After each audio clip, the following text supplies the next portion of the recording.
Antarctica, a continent larger than Europe that's completely uninhabitable, yet 7 nations are fighting to claim it. But what secrets beneath the ice have global superpowers so interested in this frozen wasteland? The conditions alone are mind-boggling, temperatures dropping to minus 90 degrees Celsius and snowstorms reaching 300 kilometers per hour. It's basically Earth's most extreme environment. You know what's fascinating? The discovery timeline. While Europeans were arguing over who saw it first, a 2021 study suggests the Maori people might have reached Antarctica in the 7th century. Their ancient stories describe this icy southern continent long before Western explorers. That's incredible. But what happened to those early Western expeditions? Well, take James Cook. He got within 130 kilometers, but turned back, declaring no human would ever reach the continent. Then there's the tragic story of Robert Falcon Scott. In 1911, his entire team perished in the extreme conditions after traveling 400 miles inland. That's absolutely chilling. And speaking of chilling, those underground discoveries are wild. Like those 400 lakes with their own ecosystems. Right, and get this. Scientists found evidence that 90 million years ago, Antarctica was covered in dense forests. We're talking about a completely different world, with tropical insects and vegetation where there's now just ice. And those bloodfalls in McMurdo Valley, they looked like something straight out of a horror movie until scientists figured out it was just oxidized iron from an ancient saltwater lake. But here's where it gets really interesting. The modern geopolitical situation.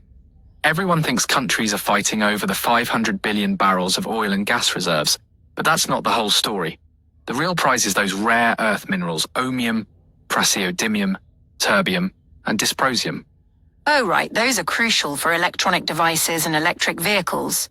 So basically, whoever controls Antarctica might control the future of technology? Exactly. And with climate change, the Southern Ocean is becoming increasingly important. It absorbs 15% of global carbon emissions and controls worldwide climate patterns. As the ice melts, we're looking at potential new shipping routes that could revolutionize global trade. You know what's ironic? The Antarctic Treaty of 1969 was supposed to make this a place of peaceful scientific cooperation. Instead, we've got countries like China setting up multiple research stations, mysterious activities caught on satellite imagery in 2016, and what experts believe are secret military operations disguised as scientific research. Well, that raises an important question. How do we balance scientific discovery with environmental preservation? That's really the key issue here. Every new discovery comes at an environmental cost. The decisions we make about Antarctica today could have massive implications for future generations, especially considering its role in regulating global climate. And with technology advancing and more ice melting, who knows what other secrets we might uncover? That's exactly what concerns environmental scientists. Every time we pierce that ice sheet or set up another research station, we're potentially damaging one of Earth's last pristine environments. But with rare earth minerals becoming more valuable than oil, it seems like the race for Antarctica's resources is only going to intensify. So it's like we're watching this slow-motion battle between scientific curiosity, environmental preservation, and international politics play out in Earth's most extreme environment. And that's what makes Antarctica so fascinating. It's not just about the mysteries beneath the ice or the potential resources.